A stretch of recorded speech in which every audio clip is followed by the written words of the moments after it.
What's up? My name is Carter, and I am a transgender man. I'm 25 years old.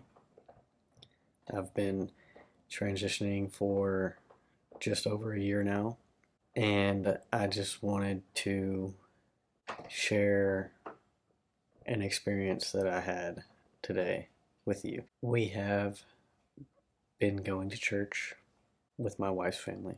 They are Methodist. I'm not super religious anymore. Not saying that I don't believe in anything, but just don't quite know where I stand yet. I'm still trying to figure that out. We've been going to this church for a few months now. We don't go every Sunday, but we try. We try to make it as much as we can. My wife and I, we both had a weird feeling today before we went in. Nobody there knows me from Adam. I don't know them. They don't know what I do for work. They don't know my wife. Some of them know my wife's family. Don't know anybody there. Just been feeling it out. Today, I'm not gonna say the pastor went on this spill about gender and pronouns and how all of this now is the devil and it's ridiculous and crazy and all of these things that you've probably been hearing in the mainstream media being pushed to you. Donald Trump spent how many millions of dollars on anti-transgender ads during his presidency that he just ran for? It's being pushed. What side you are, it's being pushed. They're trying to ostracize a group of people to get what they want, which probably is money and power, control. But the pastor, he went on a spill. And his entire sermon was about gender and how it's wrong and God makes no mistakes when you're in the womb, and it's just crazy talk, you know. And you might not think that's crazy, but it really obviously shook me.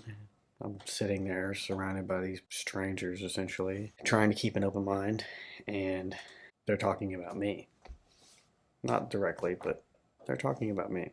He says that the world needs more religion. I don't agree with that. I think the world needs more love and compassion, empathy. Being able to say, hey, I don't understand your situation. Can you talk to me about it? Can I ask you questions about it? Yes, obviously. That's what I try to do. If somebody has any kind of questions for me about my transition, I try to answer them as openly and honestly and fully as I can. Trying to be visible with my transition, safely, of course, but as open as I can to educate people. I'm from Arkansas, small town, Little Rock area. Arkansas is a small town, just in and of itself. A lot of the people that I know are from Arkansas. The more people that see my stuff and videos and pictures and updates, and I'm touching those people, you know, I think a lot of the time the issue is people like to shit on trans people because they don't know somebody that's transgender. That's not true. You probably do. You may not know it. They might not feel safe enough to tell you that. But I bet you do. Somewhere, somehow, some way, I bet you do. Whether it be from 20 years ago, or somebody that you work with, or somebody in your current life. Lucky for me, I passed as a cisgender man now. Luckily, it's made it easier on me, but at the same time, it's hard because I'm subjected to locker room talk, and that's a whole nother thing. But it just really struck me today at this Methodist church, at the contemporary service, may I add, whatever that means. Obviously not what we were hoping that it meant. The first time that we went to this church, there's a gay couple that goes there, and they were being welcomed to the church. Two women and their child. Beautiful family. Being welcomed by this pastor into this church. We all joked when we left, and they must have known we were coming.